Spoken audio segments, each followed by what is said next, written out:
வாழ்க்கையில ஒரு முக்கியமான ஒரு அம்சத்தை கற்றுத்தரக்கூடிய ஒன்றாகும்.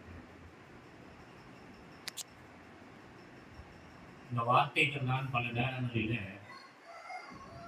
நன்மை பக்கம் விளைவுகளை ஏற்படுத்துவதை போன்று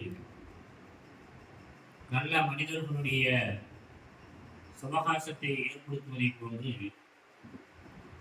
தீமையின்பால் வழிவகுக்கக்கூடியதாகவும் விரோதங்களையும் வளர்ப்பதற்கான வழிவகைகளாகவும் இந்த வார்த்தைகளை அமைந்திருக்கிறார். என்னதான் நாம் நன்மை நாடி பேசுவதாக இருந்தாலும் பல நேரங்களில அது தீமையாக முடிவுக்கூடிய ஒரு சூழலும் இருக்கிறார். நன்மை நாடி ஆரம்பிக்கக்கூடிய வார்த்தைகள் பல நேரங்களில நம்முடைய கட்டுப்பாட்டின் மீது தீமையினால் விட்டு செல்லக்கூடிய ஒரு வழிவகையாகவும் அமைந்து விடுகிறது. நாம் நன்மையாக அமைய வேண்டும் என்று சொன்னால்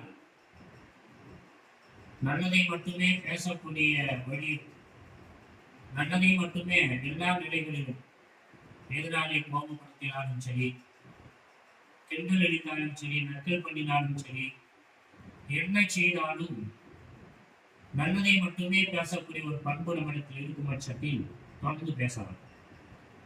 இல்லை ஒரு கட்டத்தை தாண்டுனா நம்மளையே அறியாமல் செய்தான் நம்மளுடைய நாவிலே அமர்ந்து விடுவான் என்ற ஒரு சூழல் வருகின்ற போது நான் உபதேசம் பண்றேன், நல்லதை செய்கிறேன், நான் சீர்திருத்தம் நல்லது என்பதை விட வாயை பற்றி மௌனமாக இருந்து விடுவது நமக்கும் சரி, சுற்றும் இருக்கக்கூடிய மக்களுக்கும் சரி நன்மையாக அமைந்துவிடும் என்பதனால் அல்லாஹ்வுடைய தூதர் ஸல்லல்லாஹு அலைஹி வஸல்லம் அவர்கள் நன்மை என்ற பெயரில் மணிக்கணக்கிலே பேசுவதை விட, வாக்குவாதங்கள் செய்வதை விட, தொடர்ந்து அவரத்தை விரட்டுவது அனுப்புவது போன்ற காரியங்களில் ஈடுபடுவதை விட நாம் மௌனமாக ஒதுங்கி விடுவது சால சிறந்தது என்பதை இங்கே அல்லாஹ்வுடைய தூதர் ஸல்லல்லாஹு அலைஹி வஸல்லம் அல்லாஹ்வை மறுமை நம்பக்கூடியவருடைய அடையாளமாக இங்கே அல்லாஹ்வுடைய தூதர் ஸல்லல்லாஹு அலைஹி வஸல்லம் நமக்கு சுட்டி காட்டுகிறார்கள்.